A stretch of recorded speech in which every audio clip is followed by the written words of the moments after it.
With Halloween just around the corner, it's time to delve into the dark, the eerie, and the unsettling. What better time to celebrate the scariest holiday of the year, other than 12 a.m. on a chilly night? Before we start, just have to say I took out the names because that is personal. I hope you all enjoy. 1.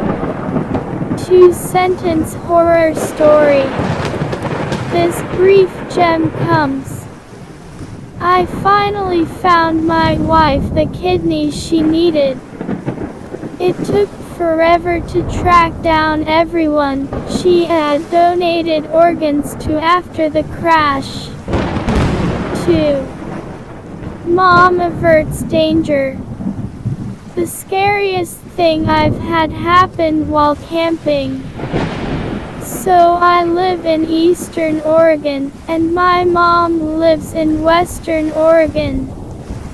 I went to visit her for the summer and she's very outdoorsy, so we decided to take the 1-hour drive from her city to the coast. We end up at this free campsite at the top of this hill, huge foothills of the coastal mountains, about a 25-minute drive from the top where the campsite is to the bottom where the main road was, and we were the only campers there. We relaxed for the rest of the day, made food, etc. A truck full of men drive up the hill and talk with my mom. It wasn't suspicious at the time, and they leave us. Fast forward to the middle of the night. I wake up to my mom sitting straight up in the tent. I wake easily, so I heard her gasp and it woke me. As soon as she saw I was awake, she put her hand over my mouth because I was starting to ask her what's wrong. It was dead silent, and all of a sudden you hear footsteps right beside the tent. The little flap that covers the zipper was even moving. Thankfully my mom has quick wits and said very loudly, "Kenny, grab the gun." Kenny is my dad, although that doesn't matter, and mind you, he was not there, just us girls like I previously said. They left. No harm was done. Thank the Lord for my mama. TLDR, 2 girls at a campsite alone, people outside tent in the middle of the night, and my mom pulled some badassery. 3. Ouija board knocks back.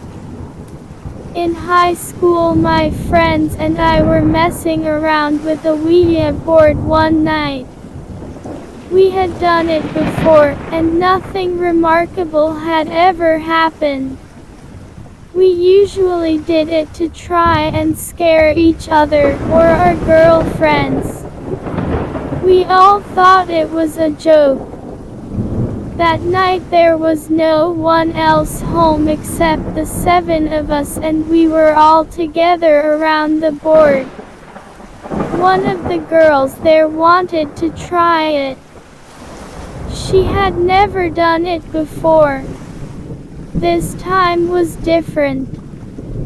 The board misspelled some of the words the same way every time.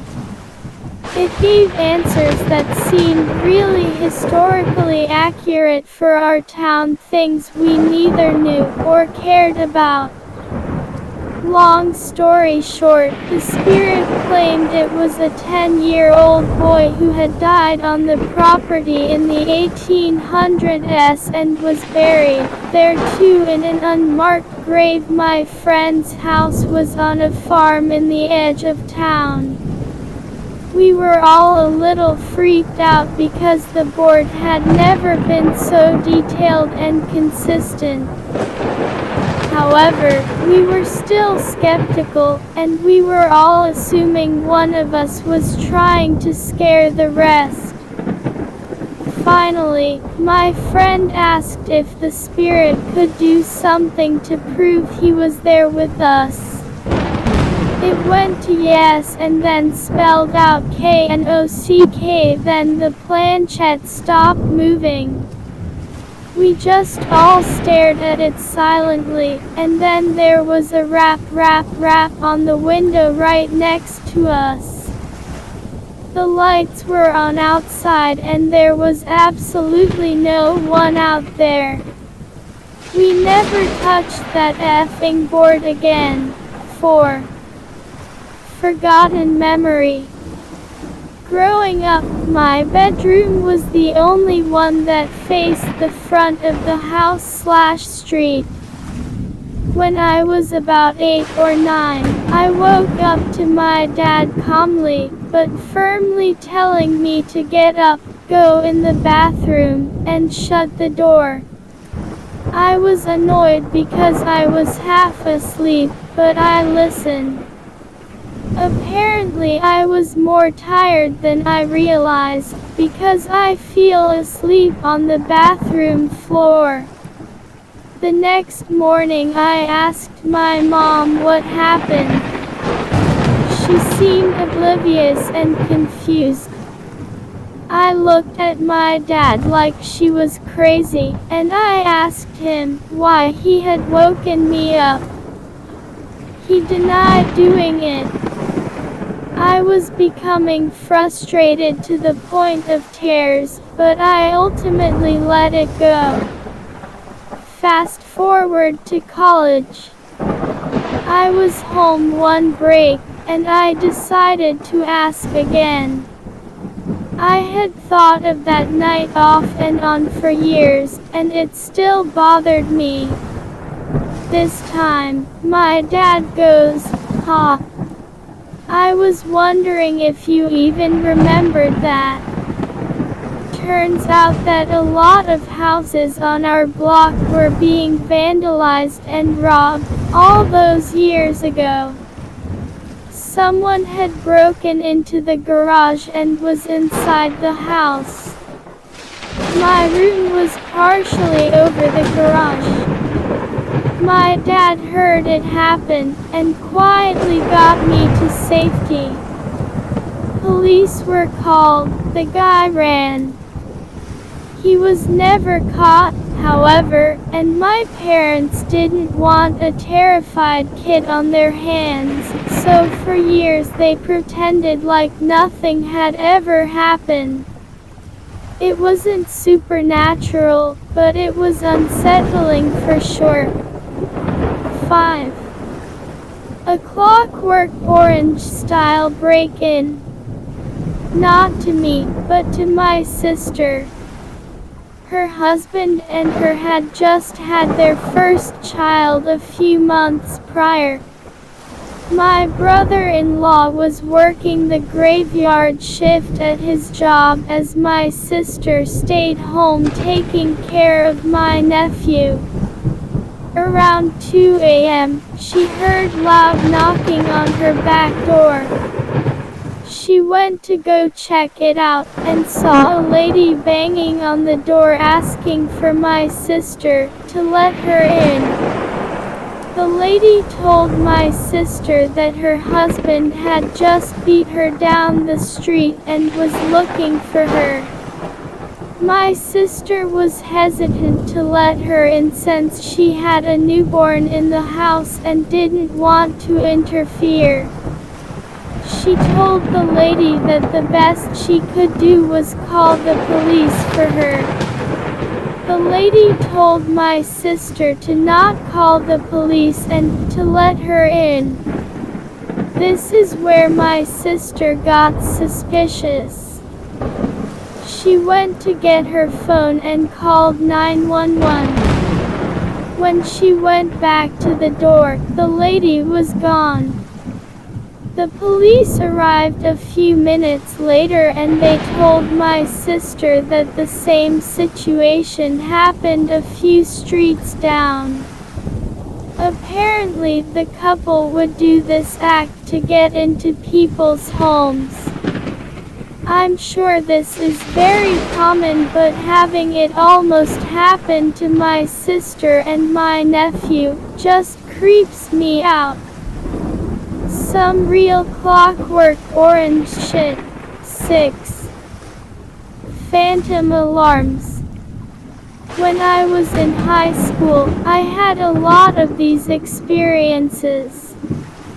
At the house my dad lived in at the time, it was really old, built in the early 1800s. There were plenty of times I'd be sitting in the living room and distinctly hear the cabinets opening and closing in the kitchen. It was just me and my dad that lived in the house, and you could clearly see when his bedroom door was shut and he was asleep, but still hear it. Normally my dad worked 7 to 3, but occasionally worked a PM or overnight shift. One night he was working until 11. I was 17 at the time. Around 8 or so, I'm sitting in my room playing Borderlands, and think I hear footsteps coming from the living room, which was adjacent to my bedroom, and assume my dad's home early. Go back to playing Borderlands. I keep hearing the steps, so I pause the game and listen, and the footsteps are just slowly pacing back and forth between the living room and the kitchen in a steady rhythm. I laid in bed scared shitless and actually counted the steps. Every time it took 15 paces to the living room, 15 back to the kitchen. Needless to say, I did not fucking sleep that night. Had another situation at my mom's house about 2 years prior to this. Out of nowhere my alarm clock would go off at midnight every night. I assumed it was busted and got rid of it. Fast forward 2 years, my mom gets another, brand new alarm clock for my room, also when I was 17. Suddenly, the alarm goes off at midnight. I thought nothing of it, turned it off. Happened again the next night, and then my sister pointed out the old one I had that did it. So I checked and made sure no alarms were set, double-checked at 11:56. Sure enough, 4 minutes later my alarm goes off. Freaked out, I threw it out. That next night was my dad's night to have me. I had a buddy of mine over and my dad was working that night. He left for work around 2 a.m., and my friend had brought over an iPod dock to listen to music on. Didn't have the clock set or anything. My friend knew nothing of the last couple nights, so I knew he wasn't just fucking with me. So about 2 minutes after my dad leaves, we hear an alarm clock coming from my room. I went in, and you know how if you just plug in a clock without setting it, the numbers just blink on and off? Well, it was doing that. As soon as I picked it up, the clock set itself to 1200 hours, and then just turned off by itself. So, yeah, fuck paranormal shit. I'm not religious at all, but I am 100% convinced that it happens. 7. Mom's scary boyfriend. Noticed that their mom's boyfriend was pretty weird. but one cold night they had an especially bad feeling. About 5 years ago, my mom started dating a guy she met on a dating site. That part is fine. I had recently started dating the woman who would later become my wife, and we had met online. I'll just refer to her as my wife for this story. Anyway, my wife and I never really liked this guy. We didn't think he was mean or anything like that, just a little creepy. He was quiet. He kept his eyes closed a lot and occasionally said odd things, like offering my wife a chocolate and then popping one in his mouth, closing his eyes, and moaning as he let it melt in his mouth. One time my wife and I were visiting my mom, but she got called into work, so we waited at her house. Her boyfriend was over, but he spent the entire several hours just hanging out in her bedroom with the door closed. Just before Christmas, my mom and this guy started having some difficulties. My wife and I were visiting her for the holidays, and she dropped all of her problems on us, and we listened carefully and told her our opinions, and suggested that she would be better off without him. She already had her mind made up though, and decided to break up with him. On Christmas Eve, we spent the night at my mom's and got up early on Christmas morning to visit my dad at his house. We didn't plan to spend the night at my dad's, but we got snowed in, which was actually a nice Christmas surprise. The next day we left as soon as we could get through the snow, and my wife suggested that we stop by my mom's house on the way, so that we could see if she was okay. My wife just had a really bad feeling about my mom's now ex-boyfriend. My mom's car was in the driveway, but that doesn't mean much because she lives close enough to work that she often walks, and it hadn't snowed in her town.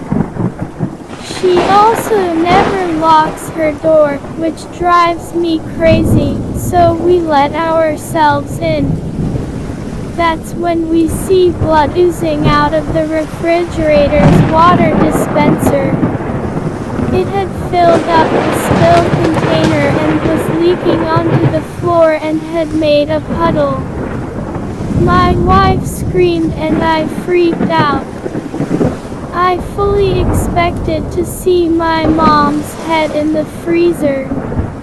I nervously opened the freezer to find a bag of frozen cherries that had been opened, crammed into the freezer, so that it fell onto the ice dispenser and melted. TL thought my mom was decapitated by her creepy ex-boyfriend. 8. She heard it through the wall. 4 years ago, I lived in a very large farmhouse that was converted into 2 apartments. The house was known as the Old Boys' Home. It was used to house boys with behavioral issues, but was closed due to allegations of molestation. Anyway, I was living with my boyfriend and 3-year-old daughter at the time. My bedroom had a large fireplace that had been boarded up and painted over. I decided to push my bed up against it one day while I was rearranging things. It was like the headboard. That night, around 1 a.m. I had heard a small voice saying, "Mom, Mom, Mommy." I had sat up in bed but didn't see anything, so I reached over my boyfriend, trying to grab my daughter and put her in our bed. I kept feeling around and I was still hearing the voice, but I couldn't feel her. My boyfriend woke up and turned the bedside lamp on, asking me, "What the hell are you doing?" I explained that Amelia was trying to get in our bed and I was reaching for her. There was nobody there. My daughter was sound asleep in her room. Then the next night came. Around 1 a.m. again, my dog had started to whimper at outdoors, so my boyfriend got up to take him outside. You know that feeling in a bed when someone lies down next to you, where the bed pushes in and there is a warmth in your back? I felt that, so I assumed my boyfriend had come back to bed. I rolled over, my boyfriend wasn't in the bed, and I felt the fucking bed release pressure. Whatever was laying next to me has gotten up in that second. I moved my bed the next day to the other side of the room, and I never had another incident in the 2 years I remained in that house. 9. You're lucky I'm scared, too. This story is about a letter from a burglar who visited their home. Some random thief was in my house, who I spoke to, who left me a weird message.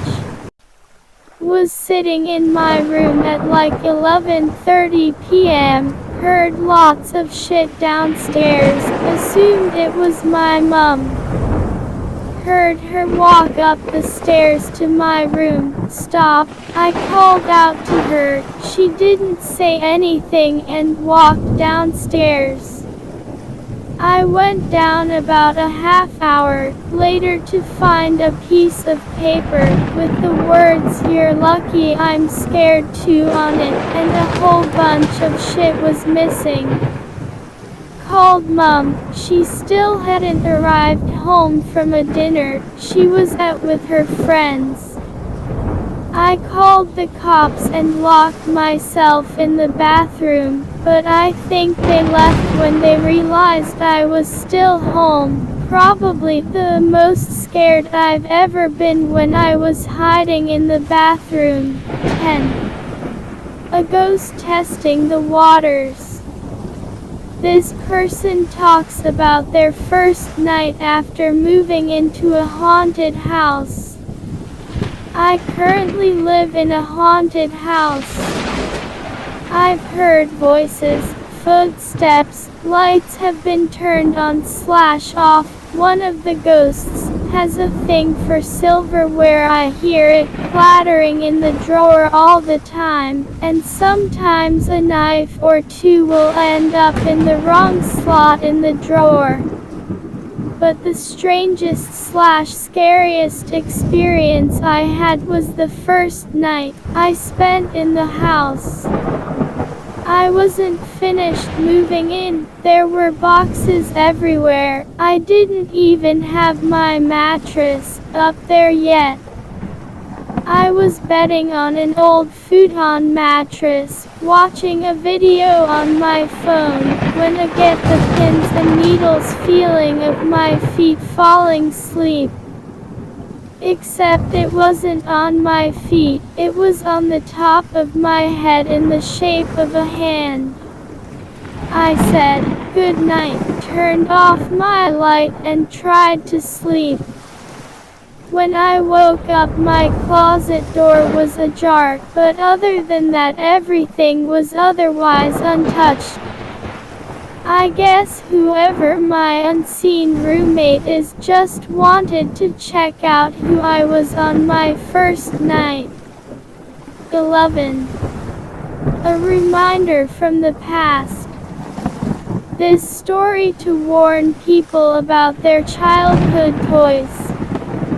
When I was around 16, my rapidly growing family finally moved from the house I had spent my entire life in. As you would expect, we spent a lot of time fondly remembering things we used to do in the house as we were packing everything up. At some point I decided to go into the downstairs closet with a flashlight and read, something I used to do when I was younger to get some peace and quiet. Now, this is one of those deep closets that goes under the stairs. It went back around 8 feet and then had a left turn into a very low, maybe 3-foot high space. This space was largely occupied by a mountain of old blankets and stuffed animals. Of course, this is the most fluffy spot to sit and read. About an hour in, I shift a little to get comfortable and I hear a low, slow, warped, hoarse voice say, "You always make me happy." I flipped my shit, hit my head on the low ceiling, and practically broke the door down getting out. After hyperventilating and explaining to my family why there was no color left on my face, I went back to see what it was. It was my stuffed little bear from when I was 3 or 4 years old that I happened to lean on just right to press his belly. When I pressed his stomach again though, nothing. This poor bear I hadn't played with since I was a toddler used the last of its power, used its dying breath to tell me I made it happy. "You make me happy too, little bear. When you're not making me piss myself." 12. A warning. I saw a dead soldier's ghost in my barracks room before I deployed. It was the guy's room who died on my company's last deployment, and I was the first to be issued it. He told me to be safe. He had half a head. I'm agnostic, but that makes me question it. I've had 2 other experiences that I'm not quite convinced about, but my great-grandma used to visit me in my dreams after she died. For like 15 years. 13. The plane ride that never ends. This story is about losing track of time on a continental flight. I've been flying for almost 30 hours, and the flight attendants won't stop crying. 30 hours ago, I hopped on a late-night flight from New York heading to Los Angeles. After boarding, I saw that I had an entire row to myself. Takeoff passed without incident, and soon I was stretched out for a nap across the row. I slept for a few hours, I don't know how long, but I woke up to some severe turbulence. It's possible that the lights in the cabin went out for a moment, but I was so disoriented that it's hard to say. I checked my phone to see that it was 4:03 a.m., which I figured gave me about an hour until we landed. When I looked out my window, I was shocked to see nothing but wide open ocean. My jaw dropped. There's obviously no ocean between New York and Los Angeles. I hit the button to call the flight attendant and spent the next few minutes racking my brain for a lake that could have possibly been big enough to explain what I was seeing. I jumped when the attendant flipped off the light. She was grinning from ear to ear, and tears were pouring down her cheeks. "How can I help you, sir?" she asked. I froze for a moment at her reaction before deciding to just ask my question. "Where are we? Why does it look like we're flying over an ocean?"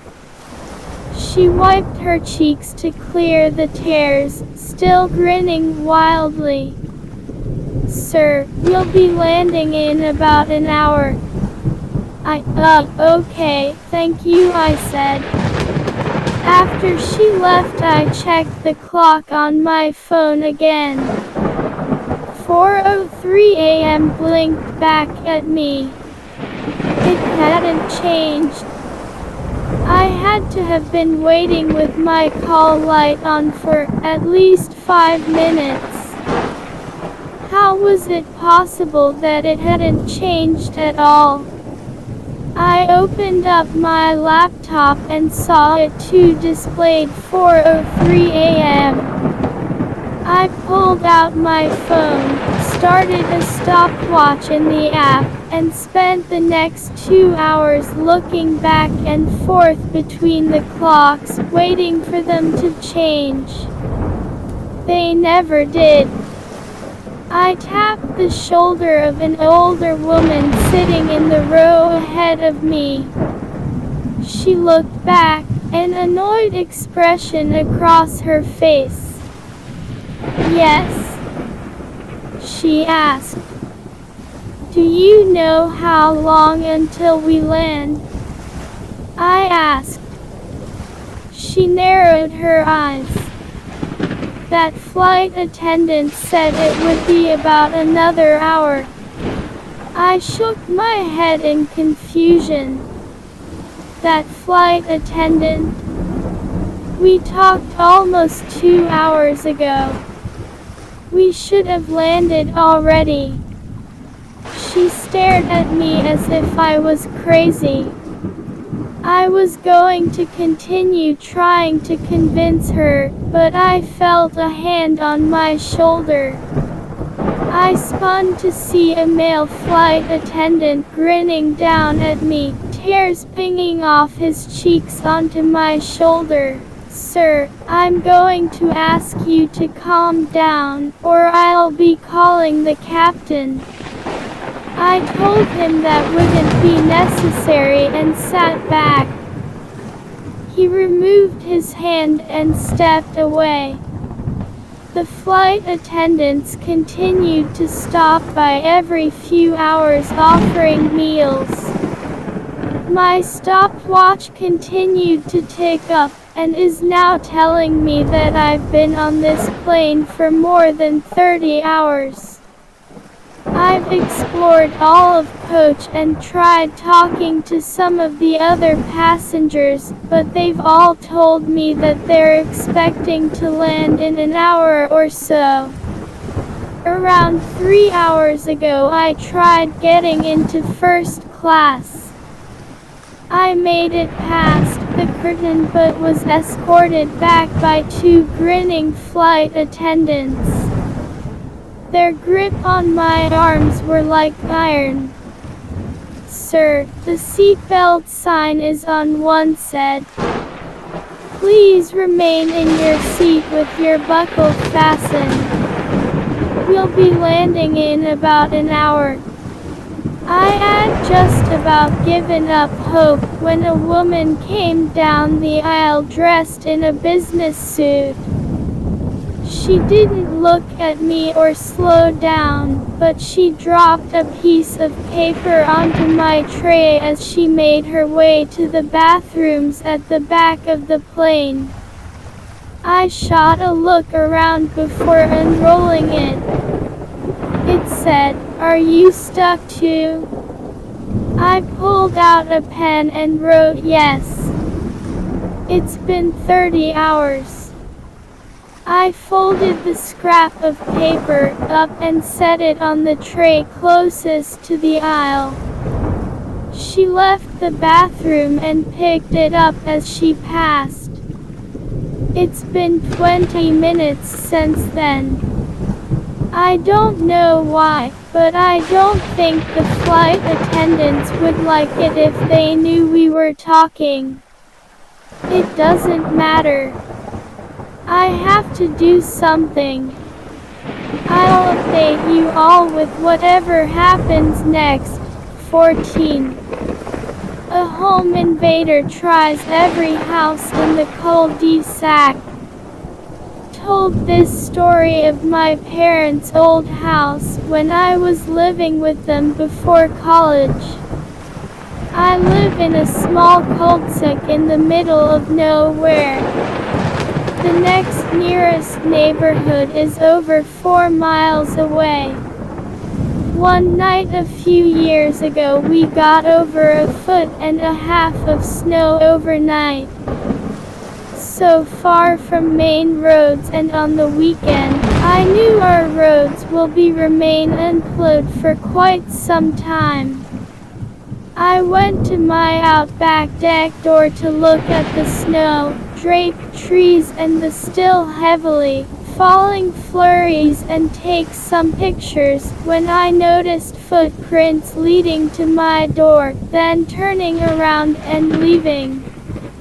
I looked and saw that they came from my neighbor's side and thought that one of their more delinquent kids played a joke as my sledding tube on the railing was popped. I decided I'd wait till later as it was early to call their parents. I went on Facebook and after scrolling for a bit I noticed one of my neighbors closer to the entrance posted, "Did someone knock for me or something at my back door?" I immediately called her, talked, and told her I have an idea. I called the first house on the entrance and told him what was going on. He went and checked and sure enough, they were there too. Everyone started calling everyone else. I called the family at the far end and they told me there was none there. Then I got a call from my next door neighbor. She called the woman that lives next to the end house. She said that there were footprints that led to her door, but none led away. We already called the police by this point, but now we called them back and said that it's an emergency now. They told us the roads are still all unplowed and they can't send a plow truck to clear the way as they are a privately owned company. The woman was losing it, so one of the husbands, huge bear of a man, across the road from her texted her to say he was coming over to invite her over. He came and she left. We put up one guy's live feed motion, recording hunting cameras facing all exits. Nothing came out. Around 7 p.m. a plow truck came as well as 3 cop cars. The couple she was staying with and her went to her house and stood in the doorway as the police searched. They found nothing. She begged them to keep looking, so they did. 2 of the cops went into the basement again. This time only one came up. He took her to the side room and we could hear hysterical crying. By now we are all out there. Me and a few of the other guys started towards the door when several police confronted us. They told us they found someone hiding under a cover opening in the stairwell that she didn't even know existed.